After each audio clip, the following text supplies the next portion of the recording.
Tout a commencé par ces 5 mots classiques. J'ai besoin d'une pause, Mason. Elle les prononça avec une douceur qui semblait répéter, comme si elle s'était entraînée devant un miroir, trouvant le juste équilibre entre pitié et détermination. Riel se tenait au comptoir de la cuisine, faisant tournoyer son verre de vin. Je luisais d'une culpabilité qui était peut-être réelle. Ou peut-être juste pour la forme. Je l'observais, sa posture trop droite, comme si elle se préparait à la bagarre. Mais il n'y avait plus de combativité en moi. J'étais à bout de souffle depuis des mois, depuis qu'elle rentrait plus tard, son parfum différent, son téléphone qui vibrait à minuit avec des rires étouffés. Je savais que quelque chose clochait, mais j'avais espéré. Mon Dieu, j'avais espéré que ce n'était que le stress du travail ou peut-être que son anxiété reprenait. Mais elle l'a dit. J'ai besoin d'une pause, Mason. Ces mots m'ont frappé plus fort que n'importe quelle gifle. Je les ai sentis jusqu'aux os. J'ai presque entendu le dernier déclic d'une porte se verrouillant derrière moi. J'ai essayé de soutenir son regard, mais elle s'est détournée trop vite, se concentrant sur le tourbillon de son vin comme si cela pouvait lui révéler quelque chose qu'elle ignorait déjà. Je me suis perdu, a-t-elle poursuivi. Sa voix s'est brisée comme une tasse de porcelaine se brisant sous la pression. Pas de contact pour plus de clarté. C'est comme ça qu'elle appelait ça. Une clarté comme si notre mariage était un miroir embué qu'elle devait essuyer seule. Je n'ai pas crié, je n'ai pas supplié, même si une partie de moi le voulait. J'avais envie de la prendre par les bras et de la sortir de la transe dans laquelle elle était tombée. Mais je ne l'ai pas fait, car la femme que j'ai épousée réclamait de l'espace. Et si c'était de l'espace dont elle avait besoin, qui étais-je pour le lui refuser? Elle a préparé un seul sac de sport, juste assez de vêtements pour une semaine, peut-être 2, et a dit qu'elle resterait chez sa sœur, non. Je l'ai regardée se déplacer dans l'appartement, choisissant soigneusement ce qu'elle emporterait et ce qu'elle laisserait. Son cardigan préféré, le pantalon de yoga usé qu'elle portait toujours le dimanche, un flacon de lotion parfumée à la rose à moitié vide. J'avais l'impression qu'elle organisait une version d'elle-même pour son voyage, comme si je ne faisais plus partie de l'exposition. Je suis resté près de la porte, silencieux, tandis qu'elle fermait la fermeture éclair du sac et passait les poignets sur son épaule. Elle n'a pas croisé mon regard, et je n'ai pas insisté. Elle s'est arrêtée devant la porte, une main sur la poignée, et a poussé un soupir qui ressemblait à une répétition pour une autre vie. Je t'appellerai quand je serai prête, a-t-elle dit d'une voix faible. J'ai hoché la tête. C'était tout. Pas de baiser, pas de promesse, juste un murmure d'excuses et un dernier clic lorsque la porte s'est refermée derrière elle. Je ne l'ai pas poursuivie.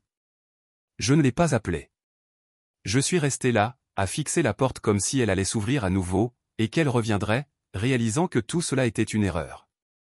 Mais le silence qui a suivi était un verdict. Je l'ai laissée sortir. Je me suis dit que c'était ce qu'elle voulait, ce dont elle avait besoin. Mais au fond, je ne pouvais m'empêcher d'avoir l'impression d'assister à la fin de quelque chose que j'avais tant essayé de construire. Quelque chose qui avait du sens autrefois, mais qui ressemblait maintenant à une histoire écrite dans une langue que je ne comprenais plus. La cuisine sentait son parfum, un rappel persistant qu'elle était passée par là, qu'elle avait autrefois appartenu à cet endroit. Je regardais le verre de vin à moitié vide sur le comptoir, la trace de son rouge à lèvres sur le bord. Ma poitrine me faisait mal d'une manière indescriptible, comme une cavité creusée et laissée résonner au moindre bruit. L'horloge tic-tac, implacable, comptant les secondes depuis son départ. J'aurais voulu l'appeler, lui demander ce qu'elle entendait par clarté, la supplier de rester, mais je ne le fis pas, car je n'étais plus cet homme. Je lui avais laissé de l'espace et du silence. Je me dirigeais vers le salon, les yeux rivés sur le canapé où nous avions passé tant de nuits ensemble, emmitouflés dans des couvertures et dans nos histoires. Maintenant, c'était comme une pièce de musée, un artefact d'une vie qui ne m'appartenait plus. Je m'enfonçais dans les coussins et laissais le silence m'envelopper comme une couverture. Je ne savais pas alors que je regardais la fin commencer. Que chaque petit choix, chaque seconde de silence me conduisait à un moment que je ne pouvais pas encore voir. Le verre de vin dans la cuisine brillait sous la lumière du plafond. J'ai pensé le laver, mais je l'ai laissé là comme un rappel, comme une question. L'air était différent, plus calme. Même le bourdonnement du réfrigérateur semblait avoir une tonalité différente, une note de finalité qui me secouait les os. Je serrais les paumes l'une contre l'autre, la peau sèche et inconnue. Mes pensées allèrent vers l'appartement de Nan, vers Belle qui serait là, racontant des histoires sur notre mariage qui me dépeindraient comme le méchant ou la victime, selon le public. Je me demandais si elle avait évoqué les nuits où je m'inquiétais pour elle ou les jours où j'avais fait des heures supplémentaires juste pour lui donner tout ce qu'elle avait toujours demandé. J'ai fermé les yeux et laissé l'obscurité s'installer. À cet instant, j'ai décidé de ne pas l'appeler. Je n'enverrai pas de SMS. Je ne la poursuivrai pas sur le chemin qu'elle avait choisi. Si elle avait besoin d'espace, je le lui donnerais. Si elle avait besoin de silence, je laisserais le silence emplir l'air entre nous comme un mur. Et dans ce silence, je trouvais mes propres réponses, ma propre clarté. Parce que si elle pouvait partir si facilement, peut-être avais-je besoin de savoir qui j'étais sans elle. Peut-être m'étais-je trop accroché à une version de nous qui n'existait plus. Alors, je suis resté assis là, respirant le silence, laissant le poids de son absence s'installer. Et dans ce silence, j'ai réalisé que parfois, le début de la fin ressemble à n'importe quel mardi soir, à n'importe quel soupir à la porte, à n'importe quel murmure. J'ai juste besoin d'espace. 10 jours plus tard, je parcourais mon téléphone, esquivant machinalement le brouhaha des notifications et des mises à jour, essayant de ne pas trop lui manquer.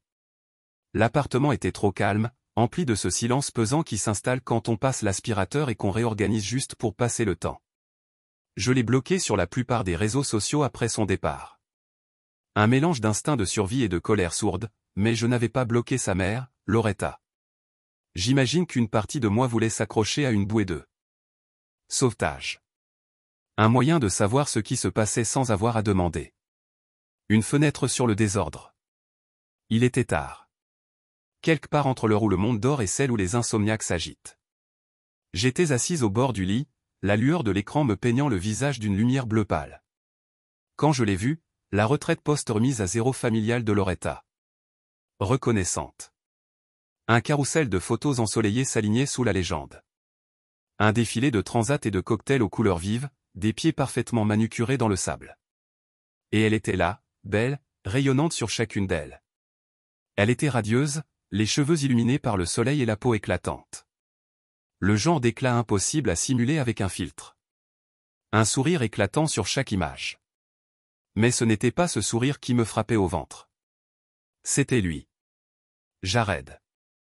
Le même Jared dont elle m'avait toujours dit qu'il était une inoffensive aventure de lycée. Le mec qui n'avait jamais rien signifié.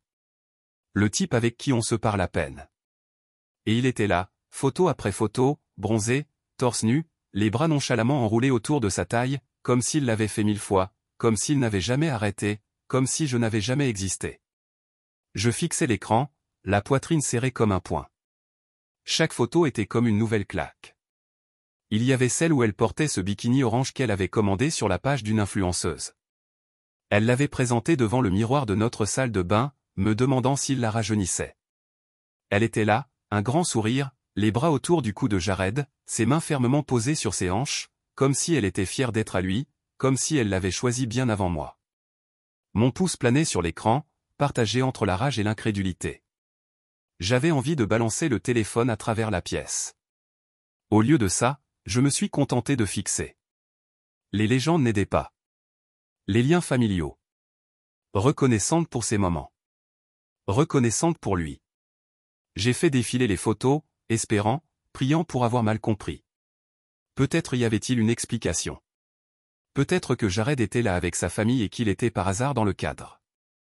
Mais chaque photo racontait la même histoire. Elle penchait, les yeux brillants, un grand sourire, comme si c'était la vie qu'elle attendait. Comme si chaque promesse qu'elle m'avait faite n'était qu'une réflexion après coup. Et en arrière-plan, Loretta souriant comme la reine qu'elle a toujours rêvé d'être. Elle régnait sur ses vacances en famille parfaite, sa fille parfaite, son nouveau gendre parfait. C'était trop, trop parfait. La rage qui bouillonnait sous ma peau me semblait étrangère, brute et électrique. C'était comme une trahison avec un grand B. Comme si j'avais été stupide de croire qu'elle avait besoin d'espace pour se comprendre. Non, elle avait besoin de temps pour se comprendre, les mains de Jared sur les hanches. Je serrais les mâchoires, luttant contre l'envie de l'appeler, d'exiger des réponses, de hurler au téléphone qu'elle m'avait menti. Mais je savais qu'il n'en était rien. Je savais que si elle pouvait sourire comme ça sur ses photos, alors elle avait fait son choix. Et je serais damné si je la laissais me voir craquer. J'ai laissé tomber le téléphone sur mes genoux, l'écran encore illuminé par son sourire. La pièce me semblait trop petite, trop vide. Je sentais encore son parfum sur les oreillers, le faible écho de son rire sur les murs.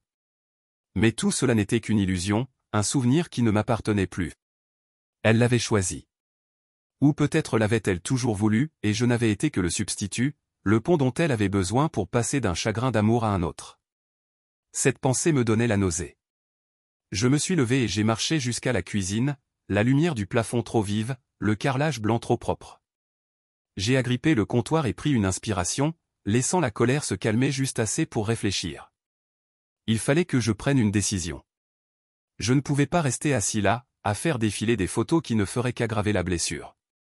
J'ai ouvert le réfrigérateur, j'ai sorti une bouteille d'eau et je l'ai contemplée comme si elle pouvait m'apporter un peu de réconfort. Mais ce ne fut pas le cas. Rien ne le serait, car j'étais seul, et c'était moi qui l'avais laissé partir. Je me souvenais de sa façon de le dire, comme si elle me rendait service. J'ai besoin d'une pause, Mason. Comme si j'étais la raison pour laquelle elle ne pouvait pas respirer, comme si j'avais étouffé ses rêves et ses ambitions, et qu'elle avait juste besoin d'espace pour déployer ses ailes. Mais sur ces photos, elle n'avait pas l'air de se chercher. Elle semblait avoir trouvé exactement ce qu'elle voulait, et ce n'était pas moi. Je suis retourné au salon, mon téléphone toujours à la main. J'ai cliqué à nouveau sur la publication de Loretta, m'obligeant à regarder chaque photo, chaque détail. Les palmiers ondulants en arrière-plan, l'eau turquoise scintillante, les cocktails suintants sous la chaleur. On aurait dit le paradis, un endroit où le chagrin ne pouvait pas l'atteindre. Je me suis demandé si elle avait pensé à moi, si, ne serait-ce qu'une seconde, elle avait ressenti la douleur du vide qu'elle avait laissé derrière elle. Probablement pas. Pas avec Jared là pour combler les vides.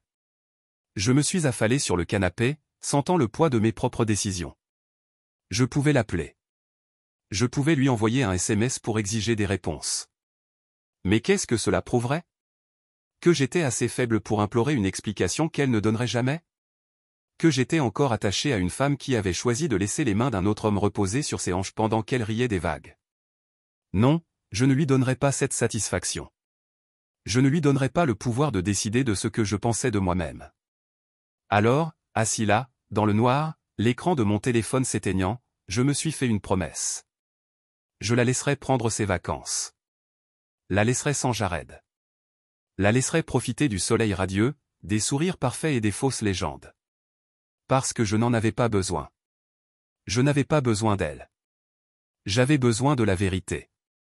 Et la vérité était simple. Elle m'avait montré exactement qui elle était. Et maintenant, c'était à moi de décider quoi en faire. Je me suis levé et je me suis dirigé vers la fenêtre, regardant la rue en contrebas. La ville bourdonnait de circulation nocturne et d'enseignes lumineuses. Les gens vivaient leur vie, riaient, pleuraient, allaient de l'avant. Et j'ai réalisé que je pouvais le faire aussi. Je n'étais plus prisonnière de son histoire. J'étais libre d'écrire la mienne. Je ne savais pas de quoi demain serait fait. Mais une chose était sûre, elle n'y serait pas incluse. Pas à ma façon, pas chez moi, et certainement pas dans mon cœur. Je me suis retourné vers le salon, le téléphone toujours à la main. J'ai ouvert l'application et j'ai bloqué sa mère. Une fenêtre de moins sur une vie qui ne m'incluait pas. Un rappel de moins de ce que j'avais perdu. J'ai fermé les yeux, pris une inspiration et ressenti la première véritable paix que j'avais ressentie depuis des jours. Elle était partie. Et c'était peut-être le plus beau cadeau qu'elle m'ait jamais fait. Je n'ai pas crié, pas appelé, pas même laissé de message vocal. Au lieu de cela, j'ai fait ce que j'avais toujours fait quand le monde me semblait trop grand, trop brutal. Je me suis retiré. J'ai passé le week-end dans la chambre d'amis. Notre chambre d'amis, celle qu'elle avait toujours trouvée trop vide. Mais j'avais toujours trouvé un étrange réconfort dans son obscurité. Un lit simple, une table de chevet, une petite lampe et un mur blanc. Un endroit pour réfléchir sans le désordre des souvenirs. Je m'assis au bord du lit, parcourant les captures d'écran que j'avais prises du message de Loretta.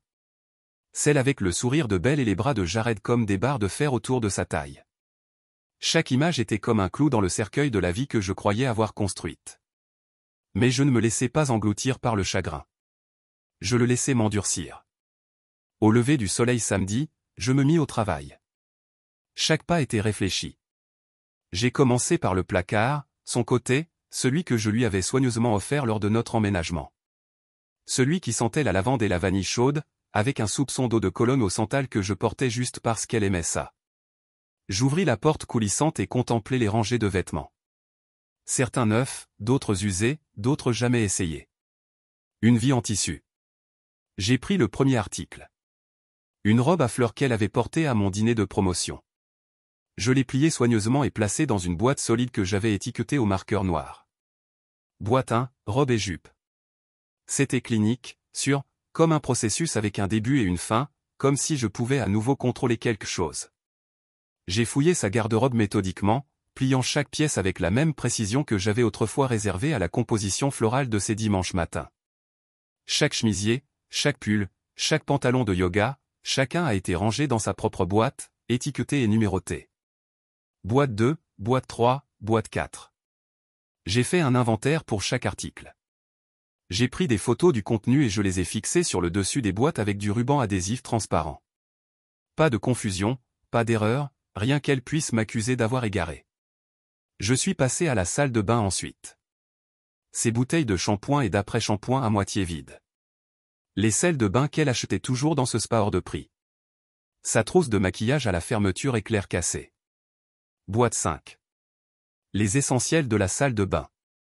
Le salon était plus difficile. Ses pinceaux s'alignaient comme des soldats sur l'étagère. La toile sur laquelle elle travaillait, un tourbillon de verre et d'or qui aurait pu être un paysage ou un simple exorcisme émotionnel, était posé sur la table basse. J'hésitais. L'art avait toujours été son échappatoire, sa thérapie. Je respectais cela. Mais maintenant, même sa thérapie me semblait un mensonge. J'enveloppais soigneusement la toile dans du papier bulle, 3 couches, et la plaçais dans le carton numéro 6, fournitures artistiques. Chaque pinceau avait sa propre pochette de papier, sa propre étiquette. Je ne voulais pas prendre de risques. La cuisine était la suivante. Ces tasses dépareillées, certaines ébréchées, d'autres tachées de rouge à lèvres, allèrent dans le carton numéro 7, ustensiles de cuisine. Je la revoyais encore siroter son café les matins somnolents, les jambes repliées sur le tabouret de bar, me racontant ses rêves. Maintenant, je ne voyais que la trahison. Je prenais chaque objet, l'emballais, le photographiais, l'étiquetais.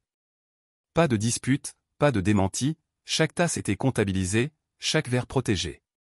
Quand j'ai atteint la chambre, le soleil disparaissait à l'horizon et l'air sentait la poussière et le carton. Je me suis assis sur le lit. Notre lit, même s'il me semblait étranger maintenant, et j'ai contemplé les derniers objets. Les boucles d'oreilles de sa grand-mère, petites et délicates, celles qu'elle avait portées le jour de notre mariage. Le collier que je lui avais offert pour notre premier anniversaire. Celui qu'elle avait porté le soir où nous avions dansé sous les guirlandes lumineuses de notre minuscule jardin. Je les ai emballés dans du papier bulle, placés dans une pochette en velours et marqués. Boîte 8, bijoux et souvenirs. Tout semblait si définitif.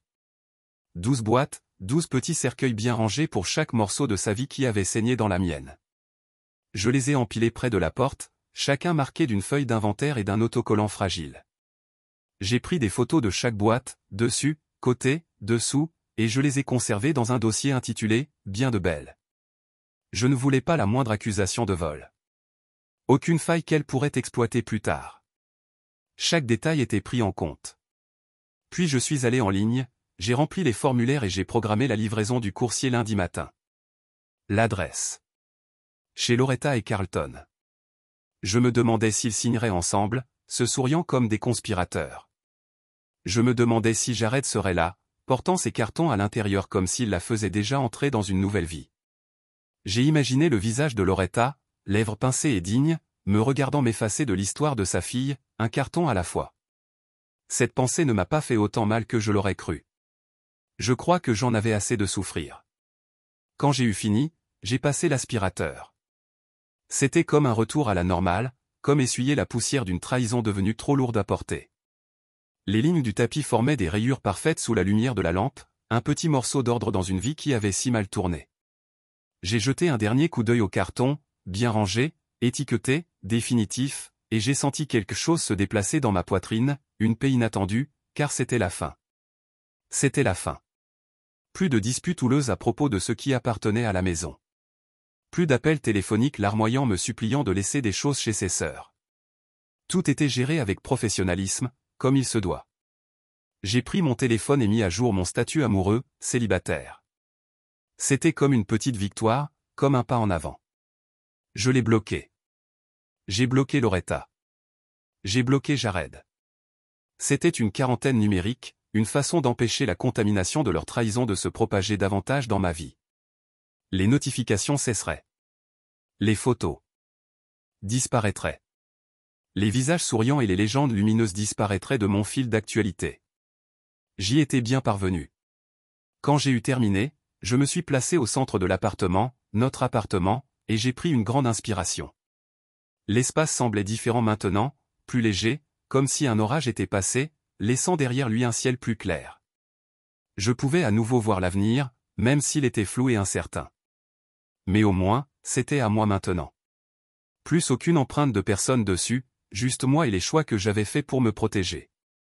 J'ai éteint les lumières et laissé l'obscurité s'installer autour de moi.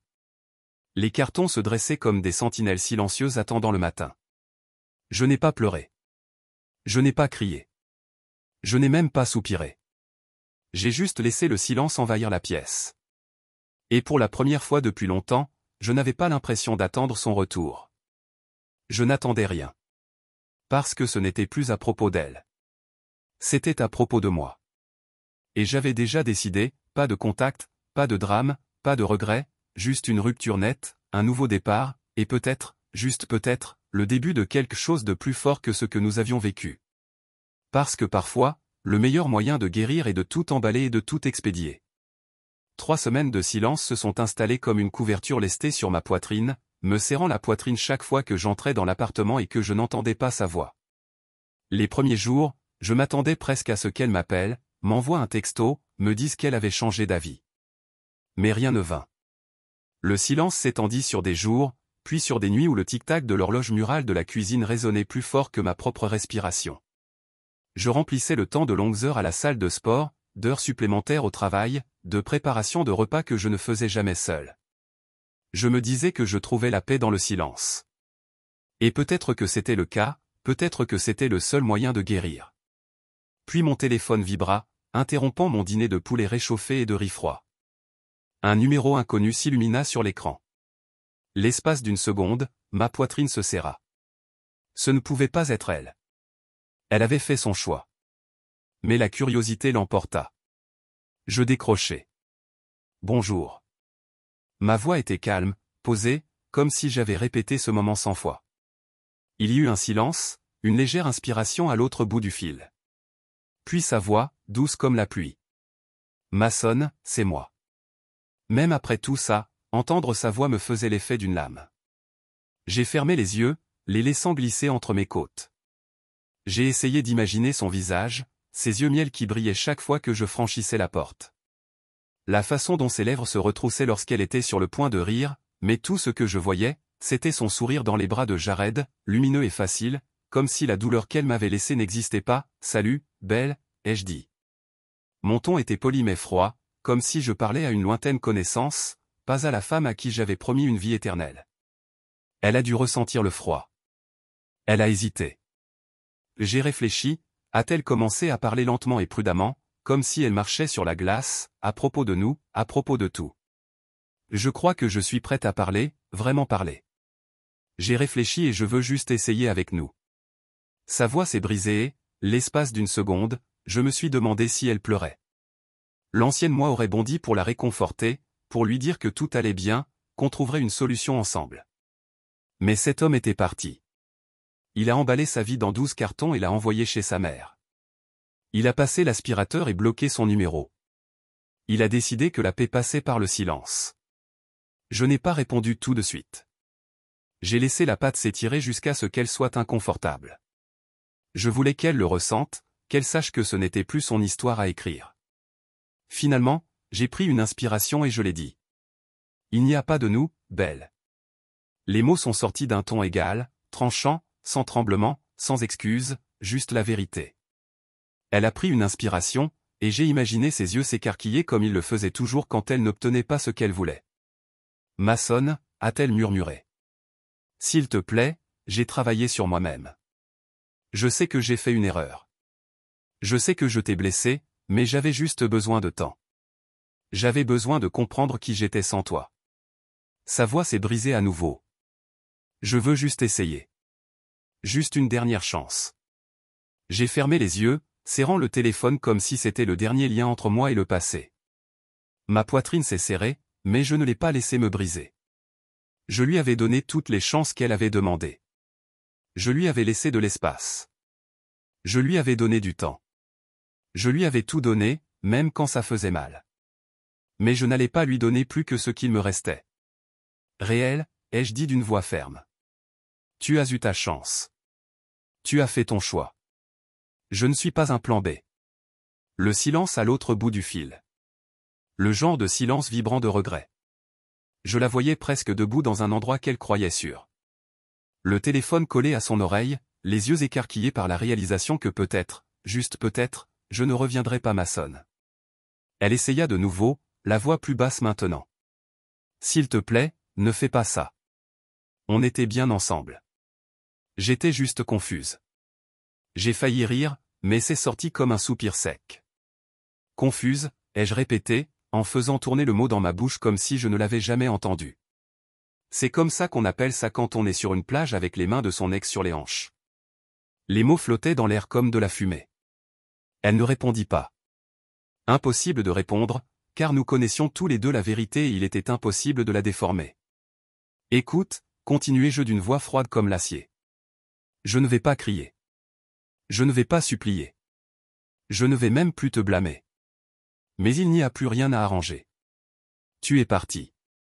Tu as demandé de l'espace et je te l'ai donné. Je marquai une pause, le temps d'assimiler cette phrase. Il s'avéra que cet espace m'avait suffi pour comprendre qui j'étais sans toi. Un sanglot étouffé traversa la lignée, l'espace d'une seconde, je faillis hésiter. Presque. Mais je me souvins alors des captures d'écran, des rires, de la façon dont elle le regardait comme s'il était la réponse à une question que j'ignorais même qu'elle posait. Et je me durcis à nouveau. Au revoir, dis-je. Puis je raccrochai. Le silence qui suivit fut différent cette fois. Il n'était pas pesant. Il n'était pas étouffant. Il était libérateur. Je posai le téléphone sur le plan de travail de la cuisine. C'était noir et sans vie. Je passai une main dans mes cheveux et expirai un souffle que je ne savais pas avoir retenu. J'avais réussi. J'avais prononcé les mots qui se construisaient en moi depuis des semaines. Les mots qui marquaient la véritable fin. Et j'eus l'impression d'arracher un pansement collé depuis trop longtemps. Douloureux, mais nécessaire. Je me dirigeai vers la fenêtre, contemplant la ville en contrebas. Les lumières brillaient comme des étoiles dans l'obscurité. Chacune me rappelait que la vie continuait, que quelque part quelqu'un prenait un nouveau départ. Peut-être que ce quelqu'un pouvait être moi. J'avais passé si longtemps à me définir par elle, par nous, que j'avais oublié qu'il y avait un moi au milieu de tout cela. Un homme qui avait tout donné et demandé si peu. Un homme qui avait cru en la loyauté, la confiance et les promesses faites au clair de lune. Et maintenant, j'étais un homme qui connaissait sa valeur. Qui savait qu'aimer quelqu'un signifiait parfois le laisser partir, le laisser se découvrir, loin des morceaux de soi qu'il avait déjà brisés. Je me détournai de la fenêtre, la lueur de la ville encore chaude sur ma peau, et sentis quelque chose de nouveau s'installer dans ma poitrine, quelque chose de fort, comme la paix. Je ne savais pas de quoi demain serait fait. Mais pour la première fois depuis longtemps, je n'avais pas besoin de savoir. J'étais suffisant, tel que j'étais. Et c'était une vérité qu'elle ne pourrait plus jamais me reprendre. Elle essaya de feindre la confusion, comme toujours quand elle se faisait prendre. Je pouvais presque entendre l'innocence répétée dans sa voix. La façon dont son ton changeait, comme si j'étais injuste. Maçonne, je ne comprends pas. La rupture n'était pas une rupture, dit-elle. Sa voix était tendue dans le haut-parleur. Je l'imaginais enroulant une mèche de cheveux autour de son doigt, se mordant la lèvre comme elle le faisait autrefois lorsqu'elle attendait que je lui dise quelque chose de réconfortant. Mais je n'étais plus cet homme. Sa performance ne m'émut pas. Elle marqua une pause, attendant probablement que j'intervienne pour la pardonner, la rassurer, et lui promettre que j'attendrais qu'elle se découvre. Mais le silence s'est tendu entre nous comme une corde tendue. Jared, dis-je sèchement. Les photos de ta mère, ses mains sur tes hanches. Ça ne ressemblait pas à de la confusion, Belle. Ça ressemblait à un choix. Je l'entendais déglutir. Ce petit bruit m'a procuré une satisfaction sinistre. Jared était juste là, dit-elle rapidement, comme si la proximité justifiait la trahison. Il a traversé des épreuves, lui aussi. Et je ne l'avais pas prévu. Ma mère n'avait aucune idée du fonctionnement des réseaux sociaux. Elle voulait juste un album de famille, c'est tout. Sa voix tremblait, mais je pouvais presque imaginer son visage, les yeux écarquillés, essayant de vendre le mensonge. Elle avait toujours été douée pour ça. Trop douée, je secouais la tête, même si elle ne le voyait pas, tu n'avais pas prévu, répétais-je. Mais tu as vraiment posé pour ça.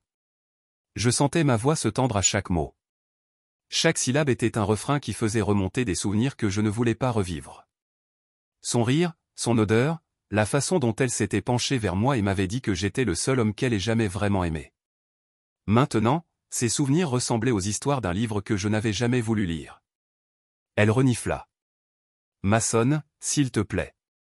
Tu exagères tout ça. C'était juste une pause. Le temps pour moi de réfléchir.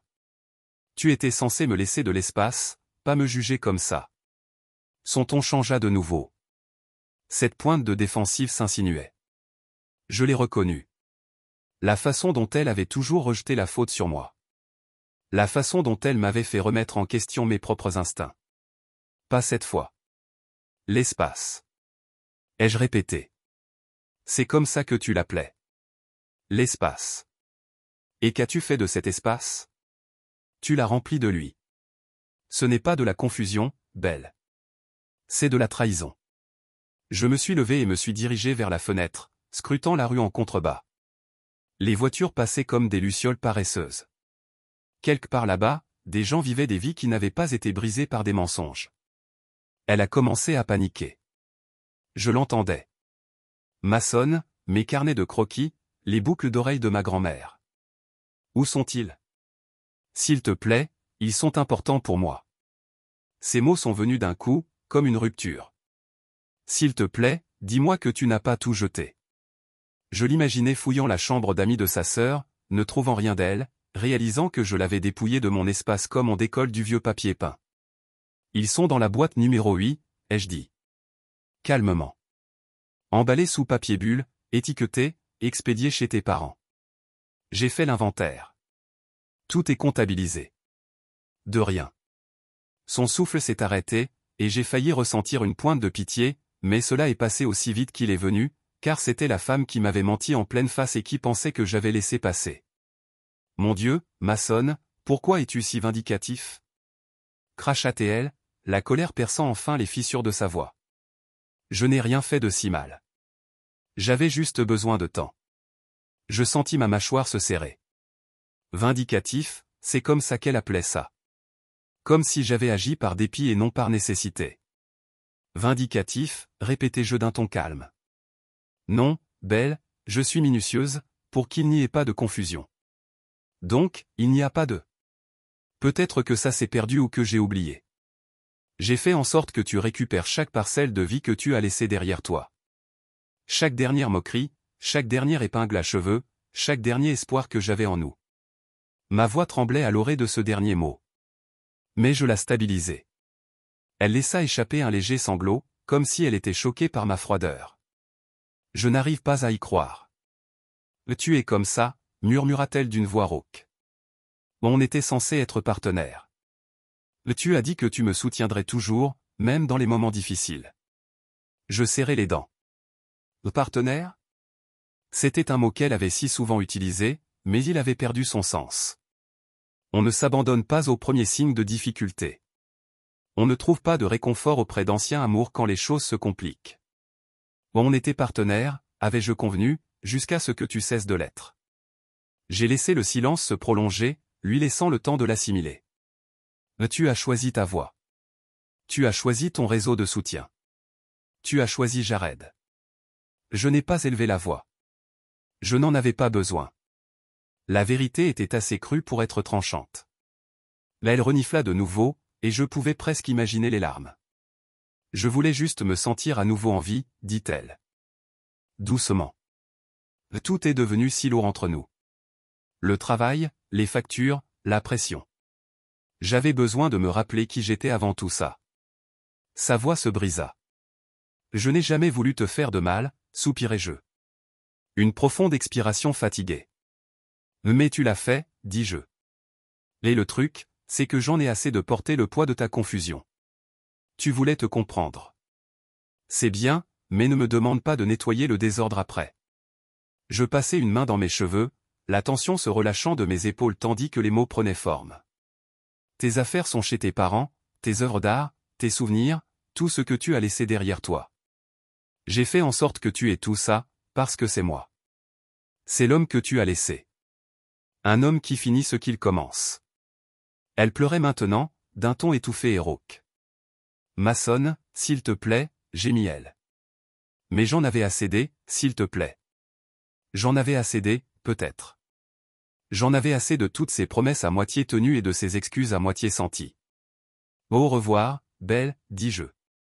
Ma voix était calme, mais à l'intérieur, j'avais l'impression d'être debout sur le bord d'une falaise, de vent dans mes cheveux, prêt à lâcher la dernière chose qui m'a attaché. J'ai terminé l'appel avant qu'elle ne puisse répondre.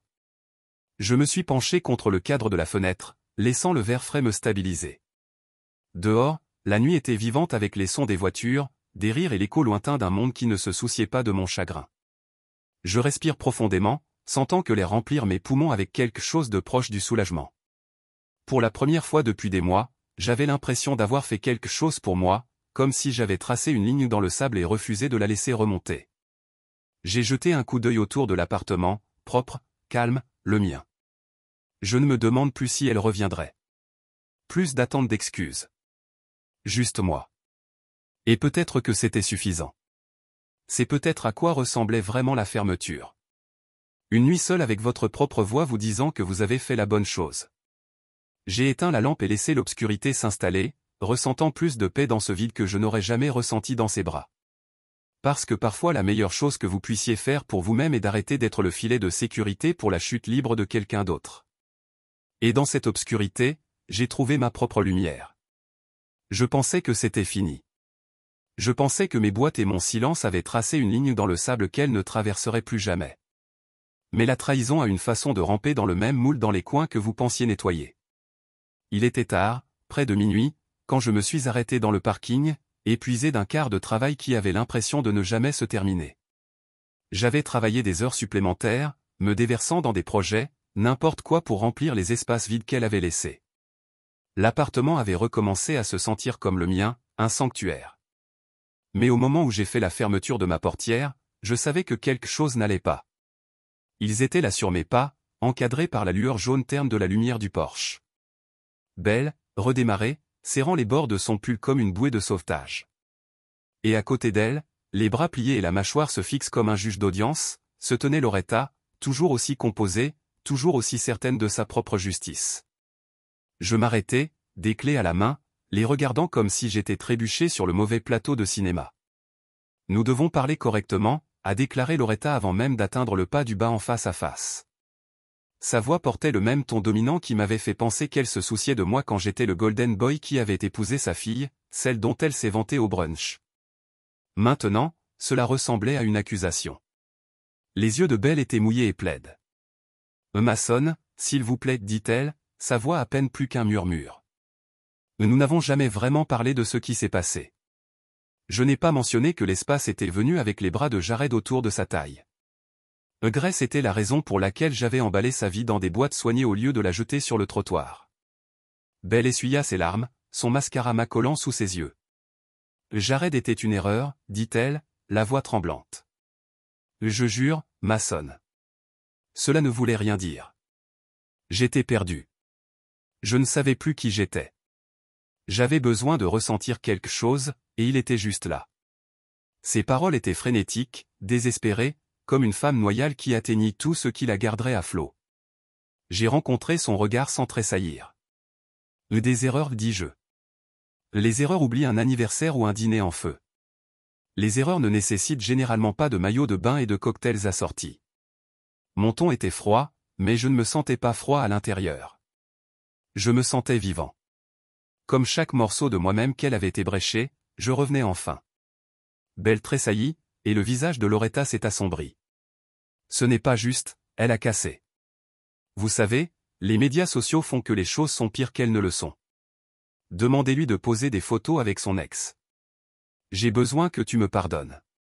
Nous pouvons résoudre ce problème. Peut-être que je le ferai, dis-je tranquillement. Mais au moins je saurai que je ne me suis pas laissé être un paillasson. Je me suis retourné et j'ai déverrouillé la porte, la clé glissant dans la serrure avec un clic satisfaisant. Avant de l'ouvrir, je les ai regardés une dernière fois. Bonne nuit, dis-je. Laissons. Besoin de leur approbation. Elle le dépenserait. Maintenant, c'était à mon tour de passer du temps sur moi, ma paix, ma guérison, ma propre vie. En éteignant les lumières et en me dirigeant vers la chambre, j'ai réalisé que parfois la fermeture n'est pas venue avec un arc ou une explication soignée.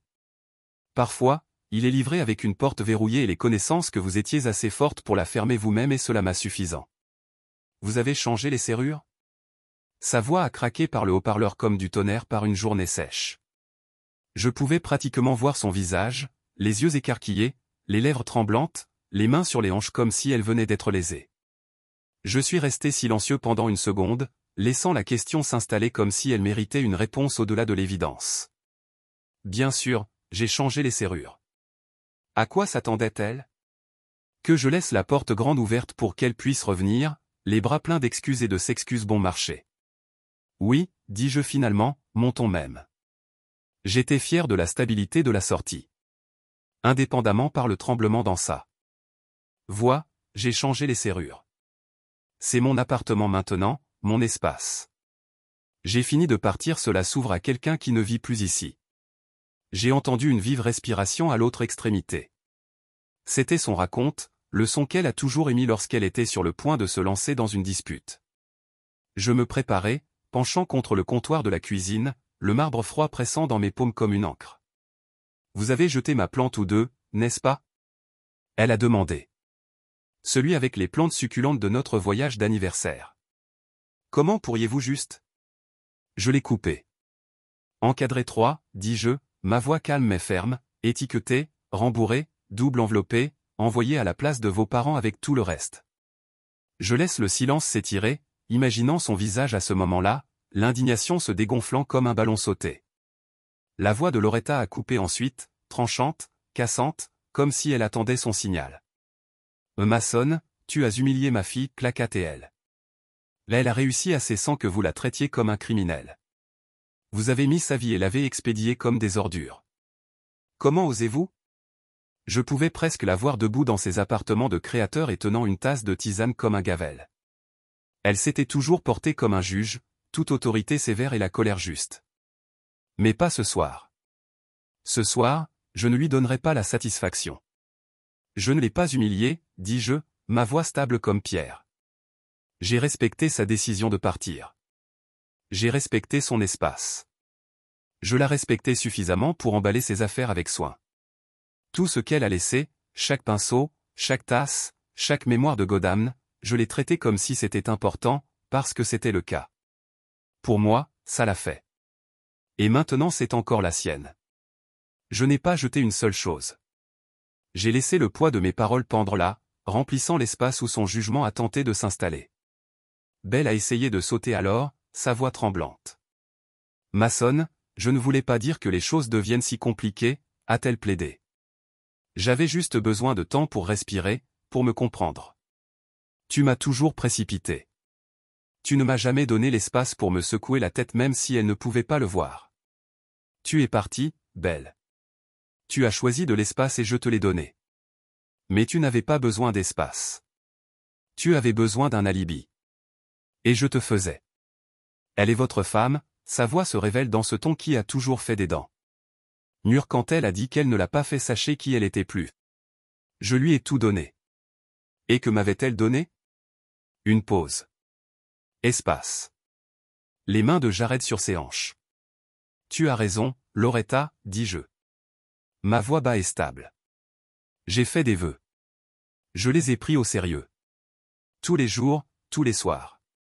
Je l'ai mise en premier même quand cela m'a coûté le sommeil, quand cela m'a coûté la paix, quand cela m'a coûté moi-même.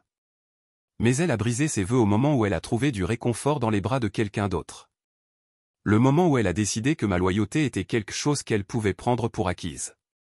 Ma voix a attrapé une fraction de seconde. Mais j'ai insisté. Donc non, je ne lui dois pas une porte ouverte. Je ne lui dois pas une seconde chance de me blesser. Et je suis sûr que l'enfer ne vous doit pas une explication pour choisir de protéger mon putain de cœur. La ligne est devenue silencieuse. Juste le bourdonnement de la ville à l'extérieur de ma fenêtre et l'écho de mes propres mots qui sonnent dans mes oreilles. Je pouvais les imaginer debout là. Belle l'air petite et secouée. Les lèvres de Loretta tentent de colère. Bon. Laissez-les cuire dedans. Laissez-les voir l'homme que je deviendrai. Écoutez, dis-je après un moment, plus doux maintenant, mais pas moins certain. Je ne lui ai pas demandé de partir. Je ne lui ai pas demandé de mentir. Mais je ne vais pas être celui qui continue de prétendre que tout va bien juste parce que cela lui rend les choses plus faciles. Elle voulait un nouveau chapitre. Fin. Mais elle ne peut pas continuer à utiliser mes pages. Je laisse les mots s'installer. Final et lourd. Une vérité que je tenais à l'intérieur depuis trop longtemps. Belle laissa échapper un sanglot étouffé. Mason, je voulais juste que nous soyons heureux, chuchota-t-elle. Sa voix était petite, perdue, la voix d'une fille qui avait toujours eu un filet de sécurité et a réalisé maintenant qu'il avait disparu. Nous avions quelque chose de bien.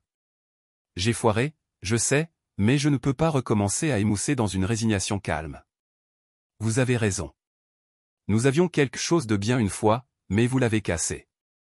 Et je ne peux pas prétendre que cela ne s'est pas produit. Je ne le ferai pas parce que chaque fois que je te regarde, je le verrai. Chaque fois que j'entends ta voix, j'entendrai les mensonges que tu me disais. Et je mérite mieux que ça. Je mérite une vie sans me demander quand la prochaine trahison viendra. Loretta marmonna quelque chose dans son souffle. Quelque chose comme incroyable. Mais je n'ai pas répondu. J'avais dit ce que j'avais besoin de dire. J'avais tracé la ligne et c'était comme le premier souffle honnête que j'avais pris en moi. J'ai entendu la voix de Belle une dernière fois, petite et tremblante. Je ne sais pas comment vous laisser partir, a-t-elle dit comme une confession. J'ai fermé les yeux, mon cœur stable. Tu n'as pas à le faire, lui dis-je parce que je l'ai déjà fait. J'ai terminé l'appel et posé le téléphone. La pièce était silencieuse, mais elle ne se sentait pas vide. C'était comme le mien. J'ai regardé autour des boîtes que j'avais emballées, le canapé que j'avais choisi, la photo encadrée de mon défunt père sur la bibliothèque. Tout dans cet espace était à moi à nouveau. La serrure sur la porte était solide, sécurisée. La barrière dont j'avais besoin entre l'homme que j'avais été et l'homme que je devenais. Et pour la première fois depuis longtemps, je n'avais pas l'impression de perdre quelque chose. J'avais l'impression d'avoir gagné quelque chose. Ma paix, ma dignité, ma liberté. Et je n'étais pas sur le point de les laisser enlever ça. 10 jours plus tard, je me dirigeais vers le week-end avec un semblant de calme lorsqu'un email a frappé ma boîte de réception avec l'avis de réclamation officielle de la ligne d'objet. L'expéditeur, l'avocat de Belle. J'ai laissé échapper une respiration lente et j'ai cliqué dessus, m'avérant, me préparant pour le pire. Le message était court et clinique, comme si nous n'avions jamais partagé une vie ensemble, comme si j'étais juste un nom sur une feuille de calcul. Belle exigeait $6 000 pour la détresse émotionnelle et le déplacement. Elle a affirmé que j'avais mal géré la propriété partagée, ses carnets de croquis, ses bijoux, même une bouteille à moitié utilisée de son parfum préféré. Elle a affirmé que j'étais vindicatif, que je l'avais abandonné sans préavis. J'ai regardé les mots, les laissant couler comme de l'eau dans une fondation fissurée. Pendant une minute, mes mains tremblaient. Le nerf d'elle. Après tout, après les photos, après les mains de Jared sur ses hanches et les conférences de sa mère sur la loyauté, elle a eu l'audace de m'accuser d'actes répréhensibles. J'ai fermé les yeux, laissant la colère me se laver avant de décrocher le téléphone. Grace, je l'avais embauché une semaine après le départ de Belle, un avocat non censé avec une réputation de transformer les divorces en désordre en sortie propre. Elle a répondu sur le deuxième anneau, la voix nette et comme une entreprise. Mason, j'étais sur le point de t'appeler. J'ai vu l'email, a-t-elle dit, déjà une longueur d'avance. J'ai expliqué ce que j'avais lu, ma voix serrée. Elle a écouté sans interruption, son silence, une bombe régulière contre la rage qui menaçait de faire bouillir. Quand j'ai fini, elle a laissé échapper un petit rire. Froid comme de la glace qui se brise dans un verre. Ils essaient de vous faire vibrer, a-t-elle déclaré. Ne les laissez pas. J'exhalai, mes épaules se détendant pour la première fois depuis des jours. « Et que faisons-nous » j'ai demandé. Elle gloussa à nouveau, cette fois avec un bord de satisfaction. « Nous répondons » a-t-elle dit, avec des reçus. En réponse, elle l'a fait. Au moment où lundi matin, Grace avait rédigé une lettre si nette qu'elle aurait pu couper l'acier. Elle a attaché les reçus de courrier, chaque boîte que j'avais envoyée, chacune marquée fragile, avec un numéro de suivi et une signature du père de Belle, Carlton. Elle comprenait des photos des boîtes, soigneusement scellées et étiquetées, chacune avec sa propre liste d'inventaire. Il n'y avait pas de place pour le doute. Rien ne manquait. Rien n'était cassé. Rien n'a été jeté. Elle a même inclus des captures d'écran de l'album de vacances de Loretta, celle où le sourire de Belle a illuminé l'écran tandis que la main de Jared reposait sur sa hanche juste pour leur rappeler que je ne l'avais pas abandonné. Elle m'avait abandonné. La lettre de Grace s'est terminée par une ligne simple et brutale. Tout harcèlement supplémentaire sera accueilli par une poursuite de compteur pour la diffamation et la détresse émotionnelle. J'ai lu le projet 3 fois, à chaque fois que le nœud dans ma poitrine se détende un peu plus. J'ai imaginé que Belle ouvrira cet email, la couleur s'écoulant de son visage en réalisant qu'elle n'était pas la seule à pouvoir jouer au jeu. J'ai imaginé que Loretta le lisait aussi, son indignation juste se déchaînant sous le poids des preuves tangibles à froid. Une partie de moi se sentait mesquin, mais la plupart de moi se sentait soulagé. C'était ma ligne dans le sable. Plus de larmes, plus d'excuses, juste la vérité. Cette nuit-là, je me suis versé un verre, un whisky bon marché que j'avais ramassé dans le magasin du coin, et je me suis assis sur le canapé, regardant les lumières de la ville par la fenêtre. Je laisse le liquide ambré brûler dans ma gorge. Un rappel que parfois le médicament le plus dur était celui qui avait goûté le pire. J'ai pensé aux emails, aux boîtes, aux mois de silence qui avaient transformé mon cœur en quelque chose de plus difficile que jamais. Je me demandais si Belle pensait qu'elle pouvait simplement casser ses doigts et tout faire disparaître. Peut-être qu'elle avait pensé s'effondrer comme je le faisais, que je laisse tout laisser tomber et la supplier de revenir. Mais cet homme était parti, enterré sous le poids de ses mensonges. Grace appelait le lendemain matin, sa voix triomphante. « Elle a secoué » a-t-elle dit. Son avocat m'a appelé 2 fois, essayant de négocier. Je lui ai dit de le sauver pour la salle d'audience. Je ne suis pas là pour négocier avec des gens qui pensent pouvoir réécrire l'histoire. J'ai laissé échapper un rire sec. « Tu es bon dans ce domaine » ai-je dit. Elle n'a pas ri. « Mason, je suis doué dans mon travail parce que je crois en fait » a-t-elle répondu. « Et les faits sont de votre côté. Laissez-les chasser leurs propres ombres. Nous resterons ici. » Pour la première fois depuis des semaines, j'ai senti un poids soulever ma poitrine. Je n'avais pas seulement survécu à ce gâchis. J'avais riposté selon mes conditions.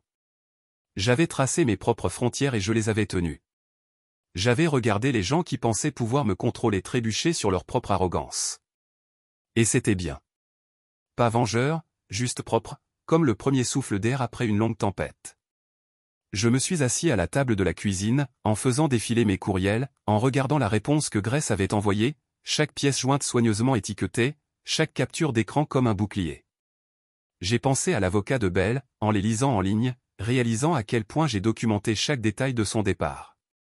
J'ai pensé aux conférences auto-justes de Loretta, s'effondrer sous la preuve de ses propres publications sur les réseaux sociaux. C'était comme construire un mur entre moi et leur chaos. Un mur fait de reçus et de vérité. Et derrière le mur, je me sentais en sécurité. J'ai versé un autre verre de whisky et l'ai soulevé dans un toast silencieux pour moi. À l'homme qui n'a pas crié, à l'homme qui n'a pas cuit, à l'homme qui a appris que parfois l'arme la plus forte est le silence et un bon avocat. J'ai pensé à toutes les fois où j'avais donné à Belle le bénéfice du doute. La grâce qu'elle ne m'avait jamais donnée. J'ai pensé aux nuits où je me suis assis éveillé en me demandant ce que j'avais fait de mal. Comment je lui ai échoué. Mais les preuves n'ont pas menti. Les boîtes n'ont pas menti. Les photos n'ont pas menti. Et c'était la différence entre moi et elle. Je n'avais rien caché. Je ne m'étais pas enfui de mes choix. Je les avais affrontés. Et j'avais survécu. L'appartement était différent cette nuit-là. Plus chaud, plus léger, comme un endroit que je pouvais réellement appeler à la maison. Je ne me demande plus si elle reviendrait. Plus de vérification de mon téléphone pour des messages qui ne sont jamais venus. Juste moi, mon canapé, mon whisky et les connaissances que j'avais combattues pour moi-même et gagnées. J'ai allumé le téléviseur et laissé le bruit remplir l'espace où son rire faisait écho. Ce n'était pas la même chose, mais c'était suffisant. Alors que je regardais les crédits rouler sur une sitcom insensée, j'ai pensé à la ligne que Grace avait écrite à la fin de sa lettre. Tout harcèlement supplémentaire sera rencontré avec une contre-usine. J'ai laissé les mots pénétrer. Je ne courais plus.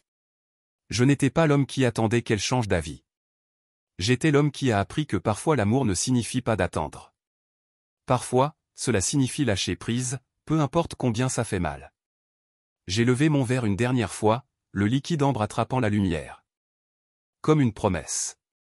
Voici pour moi, murmurai-je. Pour l'homme qui est resté, et pendant que je buvais, j'ai senti la force s'installer dans mes os, stable et incassable. J'avais fait face à la tempête. Je l'avais survolée et j'étais toujours là. Et cela, j'ai réalisé, c'était suffisant. Plus que suffisant. Le mot est passé plus vite que ce à quoi je m'attendais. Cela a commencé avec des chuchotements au bureau, un commentaire décalé au café, et les voisins connaissant un coup d'œil dans l'ascenseur. J'aurais dû savoir que Belle ne garderait pas sa fusion privée. Lorsque les gens se font prendre, ils se jettent. Ils attirent toute attention qui pourrait les peindre en tant que victimes, réécrivez l'histoire en leur faveur. Mais les captures d'écran ne mentent pas, et j'en ai eu beaucoup. Sa fusion m'est venue comme une tempête d'été. Fournie, imprévisible, mais assez facile pour rester en dessous si vous aviez préparé. Et j'avais. Jared la fantôme. C'est le mot qui a coulé des mutuelles qui ne pouvaient s'empêcher de partager chaque détail. Il s'avère qu'il ne pouvait pas gérer ses bagages. Ou peut-être qu'il avait réalisé qu'elle n'était pas la deuxième chance parfaite qu'il avait imaginée. Je n'ai pas célébré son absence, mais je ne l'ai pas non plus pleuré. Jared était son problème maintenant. Laissez-le gérer les larmes et la confusion et le besoin constant de réconfort. J'en avais fini avec tout ça. L'effondrement de Belle était également public. Une amie d'un ami m'a envoyé des captures d'écran de ses messages, des citations critiques sur le chagrin, des photos floues de larmes, des légendes qui m'ont peint comme l'homme au cœur froid qu'il a expulsé de sa vie. Je les lis avec une sorte de curiosité détachée, comme je regardais le drame d'un étranger au lieu de la mienne. Elle m'a appelé sans feeling, manipulateur, un homme qui avait expédié sa vie avec des codes à barres. La phrase m'a fait rire. J'avais toujours cru à l'ordre et à la responsabilité. Elle avait appelé ce contrôle. Maintenant, c'était un bouclier entre nous, un bouclier dont je me suis reconnaissant. Loretta a essayé de remuer le pot parmi nos anciens amis. Elle les a appelés un par un, leur disant à quel point j'avais été sans cœur, comment j'avais tourné le dos à sa fille quand elle avait le plus besoin de moi. Elle a laissé de côté la partie de Jared. Elle a laissé de côté la partie où Belle avait choisi de partir pour se retrouver dans les bras de quelqu'un d'autre. Mais les reçus ne mentent pas. Et quand les gens ont commencé à poser les bonnes questions, la voix de Loretta a commencé à trembler. Parce que la vérité a un moyen de trouver son chemin à la surface, peu importe le nombre de mensonges que vous empilez, les gens ont commencé à tendre la main, certains avec préoccupation, d'autres avec curiosité, quelques-uns avec des excuses. J'ai écouté chacun, mesuré soigneusement mes mots. Je n'étais pas sur le point de me faire dommage ou un débat sur qui avait raison ou tort. J'avais dit ma paix. Je lui ai donné son espace. Les boîtes ont été livrées. Les reçus étaient en ordre et les écluses ont été modifiées. Ma conscience était propre. Un soir, j'ai reçu un SMS d'un ami qui nous avait connus tous les deux depuis l'université. Mec, je suis désolé, lit-il. J'ai vu ce qu'elle a posté, mais j'ai aussi vu les captures d'écran. Ne la laissez pas vous entraîner. Vous avez fait ce que vous deviez faire. J'ai regardé le message, ressentant une étrange chaleur dans ma poitrine. Il ne s'agissait pas de la justification. Il s'agissait d'être vu. À propos de savoir quelqu'un d'autre a compris la ligne que j'avais tracée, les limites que j'avais appliquées. J'ai répondu, merci. Je vais bien. Je me concentre juste sur l'avenir. Et je le pensais. J'avais arrêté de vérifier ses comptes d'ici là. Je n'avais pas besoin de voir le drame se dérouler en temps réel. Je n'avais pas besoin du rappel qu'elle avait choisi l'œil du public sur des excuses privées. Laissez-la raconter son histoire à quiconque écouterait. J'avais ma propre histoire à vivre, et cela ne l'incluait plus. Une nuit, un ami commun m'a appelé. Sa voix était serrée, hésitante. Maçonne, je déteste même évoquer cela, mais elle dit qu'elle a jeté ses carnets de croquis. Que vous ayez pris les boucles d'oreilles de sa grand-mère et les avez vendues. Que toi je ne sais pas, mec. Les gens parlent. J'ai laissé échapper un souffle. Régulier, calme. Dites-leur de demander à ses parents, ai-je dit. Dites-leur de demander les reçus de courrier, les photos de chaque élément. Tout est documenté. Tout est pris en compte. Les boucles d'oreilles sont dans l'encadré 8. Les carnets de croquis sont enveloppés dans du papier de soie, étiquetés, livrés et signés par son père. Il était silencieux à l'autre bout. J'ai pensé, il a dit, je pensais que tu devrais savoir. Je l'ai remercié et j'ai terminé l'appel. Et pour la première fois depuis des semaines, j'ai senti le dernier morceau de son drame se glisser sur mes épaules comme un poids que je n'avais pas réalisé que je portais toujours. La ville s'est sentie différente après cela. Plus propre en quelque sorte. Les mêmes rues que j'avais marchées avec elle se sentaient plus blanches, plus brillantes. L'air était plus facile à respirer. J'ai commencé à faire des courses en soirée, laissant le rythme de mes pas frotter les derniers échos de sa voix dans ma tête. Je rentrerais à la maison en sueur et fatigué et je me tenais sous la douche avec l'eau qui me battait comme de la pluie. Et chaque fois que je me sentais plus léger. J'ai recommencé à revoir les gens, de vieux amis, de nouveaux visages. Je me suis retrouvé dans un bar un vendredi soir en riant d'une histoire que j'avais entendue 1000 fois auparavant, mais pour la première fois depuis des lustres, c'était nouveau. J'ai commandé un verre et grillé à l'homme que je devenais. L'homme qui connaissait sa valeur. L'homme qui avait appris que les excuses de certaines personnes arrivent trop tard. Et ça allait. Je n'avais plus besoin de ses excuses. Je n'avais pas besoin de sa validation. Je me suis donné suffisamment de fermeture pour durer toute une vie. Un après-midi, j'ai reçu un dernier email de Grèce. Aucun autre contact de son avocat, a-t-elle écrit. Pas de compteur, pas de réclamation, juste du silence. Félicitations, Mason. Tu es libre. J'ai regardé l'écran, lisant les mots encore et encore. Tu es libre. C'était comme une bénédiction, comme une porte se balançant sur une nouvelle vie. Cette nuit-là, je me suis assis sur le canapé avec une tasse de thé, pas de whisky, juste quelque chose de chaud et réconfortant. J'ai parcouru les photos sur mon téléphone, les couchers de soleil, la fête d'anniversaire de mon neveu, la vue de mon nouveau bureau, pas de photos d'elle, pas de photos de nous, juste des moments qui étaient à moi. J'ai alors réalisé que la meilleure vengeance n'était pas un email ardent haut. Une plainte ou même une boîte parfaitement emballée. La meilleure vengeance était de vivre ma vie avec la paix, avec dignité, avec un cœur qui n'avait plus besoin d'elle pour comprendre pourquoi elle m'avait perdu. Laissez-la déballer son gâchis. Laissez-la raconter son histoire à quiconque écouterait. Mon histoire était simple. J'ai survécu. J'ai guéri. J'ai prospéré. Et maintenant, chaque pas que j'ai franchi était à un pas du chaos qu'elle avait laissé. Laissez-les parler. Laissez-les se demander. J'avais des reçus. J'ai eu la vérité. Mais surtout, j'avais moi-même. Et cela valait plus que toutes les excuses qu'elle pouvait faire. Cela a été calme, paisible, même. L'appartement ressemble à la mienne maintenant. Chaque coin résonnant avec une sorte de calme que je n'avais pas réalisé que j'avais envie. Plus d'huile parfumée sur la bibliothèque. Plus de tasses de café à moitié finies abandonnées dans l'évier. Plus de notes collantes agressives passives sur le réfrigérateur me rappelant d'acheter du lait d'amande ou de vider le lave-vaisselle. Juste moi et le rythme de ma propre respiration, mes propres routines. Mes chaussures de gym sont soigneusement assises près de la porte, un rappel des courses qui sont devenues ma nouvelle thérapie. La façon dont le trottoir est solide sous mes pieds. Chaque étape une déclaration selon laquelle j'avance un pas à la fois. Plus d'attente qui ne viendrait jamais. Plus de questions qui ne seraient plus jamais répondues.